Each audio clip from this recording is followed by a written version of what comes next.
નમસ્કાર દર્શક મિત્રો, હોટલાઇન ન્યૂઝની સાથે હું છું સોનલ. આજે આપણે વાત કરીશું કે ચોમાસાની શરૂઆતની સાથે જ મેઘરાજાએ જે રીતે સમગ્ર ગુજરાતને ગમરોળ્યું છે, ત્યારે ખાસ કરીને આજે આપણે વાત કરીશું સુરત શહેરની. સુરત શહેરની અંદર 2 દિવસથી જે રીતે અવિરતપણે વરસાદ ચાલી રહ્યો છે અને આગામી દિવસની અંદર પણ હજુ પણ અતિ ભારે વરસાદની આગાહી હવામાન વિભાગે જારી કરી છે. ખાસ કરીને પોરબંદર અને બનાસકાંઠા જિલ્લાની અંદર તો રેડ એલર્ટ આપવામાં આવ્યું છે, ત્યારે સુરત સહિત અનેક જિલ્લામાં ઓરેન્જ એલર્ટ જારી કરવામાં આવ્યું છે. આથી તમે જો બહાર જવાનો પ્લાન કરી રહ્યા હોય, કશે ફરવા જવાનું હોય તો માંડી વાળજો, કારણ કે આ દિવસોની અંદર બહાર જવું તમારા માટે હિતાવહ નથી. ખાસ કરીને સુરતની અંદર 2 દિવસથી જ જે શાળાઓની અંદર પણ રજા જાહેર કરવામાં આવી છે. અનેક વિસ્તારોની અંદર જે નીચાણવાળા વિસ્તારો છે ત્યાં પાણી ભરાઈ ગયા હતા, ત્યારે અહીં સુરત શહેરની અંદર સુરત મહાનગરપાલિકાની પણ પોલ છતી થાય છે. પ્રી મોન્સૂન કામગીરી જે રીતે કરવામાં આવી રહી હોય તે પ્રમાણે કરવી નથી અને એના કારણે લોકોએ પણ મોટી હાલાકી ભોગવવી પડી રહી છે. હવે આપણે જોઈશું કે કયા જિલ્લાની અંદર કેટલો વરસાદ પડ્યો અને કયા જિલ્લાની અંદર રેડ એલર્ટ જારી કરવામાં આવ્યું છે.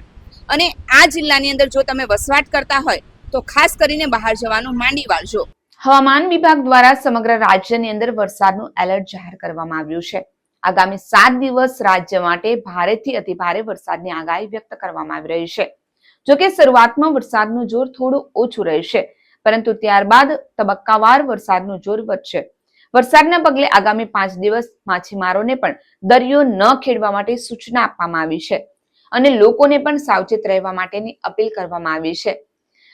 વાત કરીએ 126 તાલુકામાં વરસાદ નોંધાયો છે. આગામી 3 કલાક ગુજરાતના 3 જિલ્લાઓ માટે ખૂબ જ ભારે હોવાનું હવામાન વિભાગ દ્વારા જારી કરવામાં આવ્યું છે, જેમાં બનાસકાંઠા, પાટણ અને સાબરકાંઠામાં રેડ એલર્ટ જાહેર કરવામાં આવ્યું છે. એટલે કે જો તમે પણ આ જિલ્લાની અંદર જવાનું વિચારતા હોય કે ત્યાં જિલ્લાની અંદર રહેતા હોય તો બહાર નીકળવાનું આ સમયગાળા દરમિયાન ટાળજો. ઉપરાંત અમદાવાદ સહિત અન્ય જિલ્લાઓમાં પણ ભારે વરસાદની આગાહી હવામાન વિભાગ દ્વારા કરવામાં આવી છે. જે રીતે વરસાદ નોંધાઈ રહ્યો છે, ત્યારે અરવલ્લી જિલ્લામાં આજે પણ મેઘરાજાએ તોફાની બેટિંગ કરી હતી અને 2 કલાકમાં 5 ઇંચ વરસાદ ખાબકતા સમગ્ર રાજ્યની અંદર જળબંબાકારની સ્થિતિ થવા પામી છે. અત્રે ઉલ્લેખનીય છે કે પોરબંદર સહિત અન્ય વિવિધ જિલ્લાઓમાં એનડીઆરએફની 12 ટીમો સ્ટેન્ડ બાય રાખવામાં આવી છે અને આંબાલાલ પટેલ દ્વારા પણ હવામાન વિભાગ દ્વારા પણ ભારે વરસાદની આગાહી કરવામાં આવી છે. એટલે કે 24 થી 30 જૂનના રોજ બંગાળના ઉપસાગરમાં લો પ્રેશર સર્જાવાને કારણે વરસાદ પડવાની સંભાવના વ્યક્ત કરવામાં આવી છે. હવે આપણે વાત કરીશું કે કયા જિલ્લાની અંદર રેડ એલર્ટ છે, કયા જિલ્લાની અંદર ઓરેન્જ એલર્ટ છે. તો બનાસકાંઠા અને સાબરકાંઠા રેડ એલર્ટ પર કરવામાં આવ્યા છે.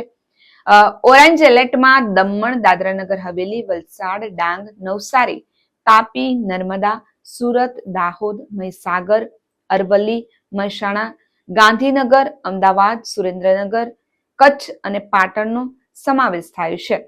યલો એલર્ટની આપણે વાત કરીએ તો મોરબી, જામનગર, રાજકોટ, બોટાદ, અમરેલી, ભાવનગર જિલ્લામાં યલો એલર્ટ જારી કરવામાં આવ્યા છે. એટલે કે વરસાદ હજુ પણ વધારે પડવાની શક્યતા હવામાન વિભાગ દ્વારા જાહેર કરવામાં આવી છે. આથી આ સમયગાળા દરમિયાન ખાસ સાવચેત રહેવાની જરૂર છે અને કોઈ પણ અફવાઓથી સાવધાન રહેજો. જો તમને અમારો વિડીયો ગમ્યો હોય તો લાઈક, શેર અને કમેન્ટ કરવાનું ચૂકશો નહીં અને અમારી યુટ્યુબ ચેનલને સબસ્ક્રાઇબ કરજો.